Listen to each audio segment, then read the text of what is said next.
آج بدقسمتی سے ہماری سوسائٹی کے اندر ایک بہت ہی خوفناک کرائسس کا نام جس کو ہم دے سکتے ہیں وہ ہے طلاق۔ یہ وہ لفظ ہے جس کو زبان سے نکالتے ہوئے بھی دل دہل جاتا ہے، لیکن ہماری سوسائٹی کے اندر اس کا ایک عام رویہ اس وجہ سے شروع ہو چکا ہوا ہے کیونکہ عدم برداشت ختم ہو گئی ہے۔ قرآن پاک میں میاں اور بیوی کو ایک دوسرے کا لباس کے ساتھ نشاندہی کی گئی ہے کہ شوہر اور بیوی ایک دوسرے کا لباس ہے۔ نوجوانوں کبھی دھیان دیجیے اس بات پہ، لباس کیا کام کرتا ہے؟ لباس ہماری غلاظت اور ہماری شرم گاہوں کو چھپاتا ہے، ہمارے اندر کے عیبوں کو چھپاتا ہے۔ ہم اچھے کپڑے پہن کر کے جب نکلتے ہیں تو ہم لوگوں کے اندر باعزت سمجھے جاتے ہیں، اور اگر وہی کسی نے میلے کچیلے یا پھٹے ہوئے کپڑے پہنے ہوں تو لوگ اس پر ترس کھاتے ہیں۔ یہ ابھی لباس کی بات ہو رہی ہے، اور اگر یہ لباس نہ ہو تو کوئی شخص اس طرف دیکھنا نہیں چاہتا جہاں پر ایک برہنہ شخص گزر رہا ہوتا ہے۔ میاں اور بیوی کے تعلق کے اندر سب سے بڑی آج کے معاشرے کے اندر جو قباحت ہے وہ ہے اپنے اور اپنی بیوی کے معاملات یا بیوی کے اور شوہر کے معاملات کو دوسروں کے سامنے ننگا کرنا۔ اس میں لڑکی کے ماں باپ بھی شامل ہو سکتے ہیں، اس میں لڑکے کے ماں باپ بھی شامل ہو سکتے ہیں، اس میں لڑکوں کے بہن بھائی بھی شامل ہو سکتے ہیں، اس میں لڑکی کے بہن بھائی بھی شامل ہو سکتے ہیں۔ اور اس کا نتیجہ کیا نکلتا ہے؟ اس کا نتیجہ اصل میں یہ نکلتا ہے کہ آئندہ آنے والی نسل برباد ہو جاتی ہے۔ جو کرائسس سے وہ گزرتی ہے، جن تکالیف سے وہ گزرتی ہے، وہ یہ ماں باپ جو طلاق کے رشتے کو اختیار کرنا چاہتے ہیں وہ اس بات سے واقف نہیں ہوتے کہ ان کی نسلوں نے اس کا بوجھ کس طرح اٹھانا ہے۔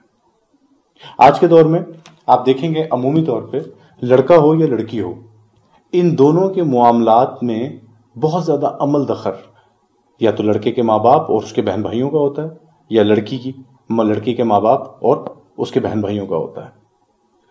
آج اس کے اندر ایک اور اضافہ ہو گیا ہے، اور وہ اضافہ ہو گیا ہے آج کے نوجوانوں کا خود ذمہ داری نہ اٹھانا۔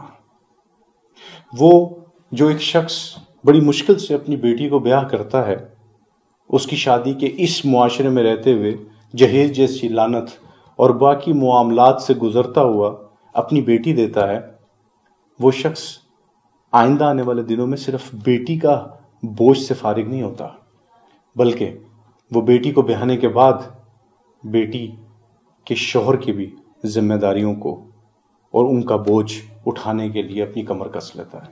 کیوں؟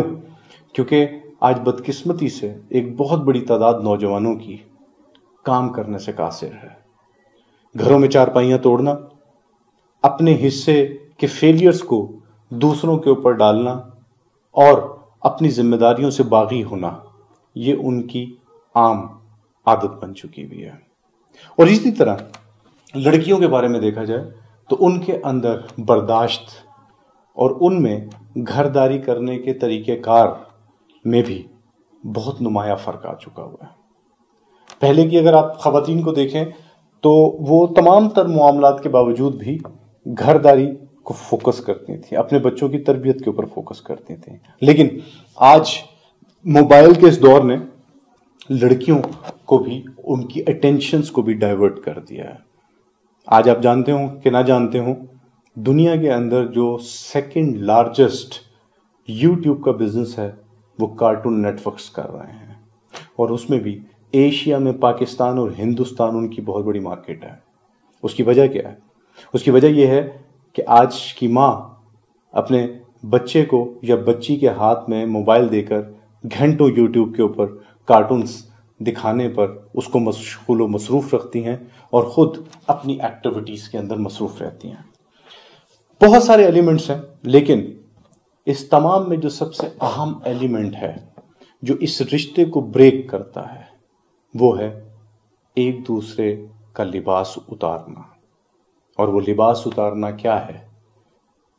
میاں کو اگر شکوہ ہے اپنی بیوی سے تو حق یہ بنتا ہے کہ وہ اس شکوے کو اپنی بیوی کے ساتھ کرے، نہ کہ اپنے ماں باپ یا اپنے بہن بھائیوں کے ساتھ. اور اسی طریقے سے لڑکی کے اوپر بھی یہ فرض عائد ہوتا ہے کہ وہ اپنے شکوے شکایات یا اس کی جو بھی پریشانیاں ہیں وہ اپنے شوہر کے ساتھ ڈسکس کرے. کیونکہ اگر یہ دونوں یہ بات کسی اور سے کر رہے ہیں تو یہ آپ سمجھ جائیے کہ وہ اپنے لباس اتار رہے ہیں، وہ اپنے راز دوسروں کو دے رہے ہیں. اور راز دینے کے بعد اس راز کا کھلواڑ کون کس انداز میں کرتا ہے یہ تبھی پتہ چلتا ہے جب آئندہ آنے والی نسلیں برباد ہو جاتی ہیں.